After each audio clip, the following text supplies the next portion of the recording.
માળિયાહાટીના અમરાપુર ગામે ભારે વરસાદને પગલે ગ્રામ્ય વિસ્તારમાં મચ્છરોનો ત્રાસ વધતા આરોગ્ય વિભાગ તેમજ ગ્રામ પંચાયતના સંયુક્ત ઉપક્રમે ગામની મેઇન બજાર તેમજ ગામના તમામ રસ્તાઓ ઉપર મેલેથિયોન પાવડરનો છંટકાવ કરવામાં આવ્યો છે। તાજેતરમાં રાજ્યભરમાં ચાંદીપુરમ વાયરસ ફેલાયો હોવાની દહેશતના પગલે આરોગ્ય વિભાગ તેમજ ગ્રામ પંચાયત દ્વારા ચાંદીપુરમ વાયરસનો ફેલાવો અટકાવવાની કાર્યવાહી હાથ ધરવામાં આવી છે। મારું નામ દિવ્યેશ કડથિયા, પ્રાથમિક આરોગ્ય કેન્દ્ર અમરાપુર MPHW। આજે ચાંદીપુરા વાયરસને લીધે મેલેથિયોનનો છંટકાવ કરેલો છે, ફરતો આખા ગામમાં છંટકાવ કરાવેલો છે।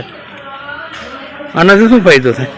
આનાથી ચાંદીપુરા રોગમાં જે બાળકોને ચાંદીપુરા રોગ આવ્યો છે તેનાથી મચ્છર જે માખી ઉત્પન્ન થાય છે એનો મરી જાય છે અને ક્યાંય આપણે રોગનો ફેલાવો થતો નથી।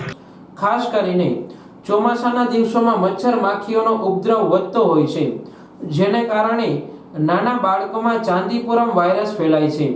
હાલ આ વિસ્તારમાં કોઈ શંકાસ્પદ કેસ નોંધાયો નથી, છતાં આગમચેતીના ભાગરૂપે કામગીરી કરવામાં આવી છે।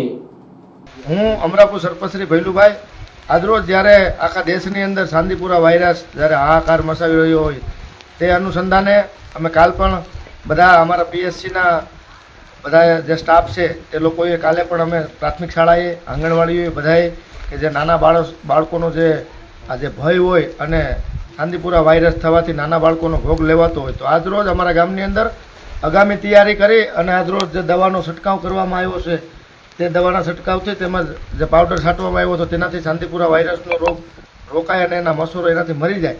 એટલે આગામી જે તૈયારી છે એ PSCના કર્મચારીઓ દ્વારા અમારા કહેવાથી, પંચાયતના કહેવાથી કરવામાં આવી, તે બદલ એનો પણ અમે આભાર માનીએ છીએ અને લોકોને પણ જાગૃત કરીએ છીએ કે તમે બધા પણ જાગૃત રહેજો અને આવા વાયરસથી આપણે નાના બાળકોને, આપણા પરિવારને બચાવીએ, એવી બધાને શુભકામના। જય હિન્દ, જય ભારત।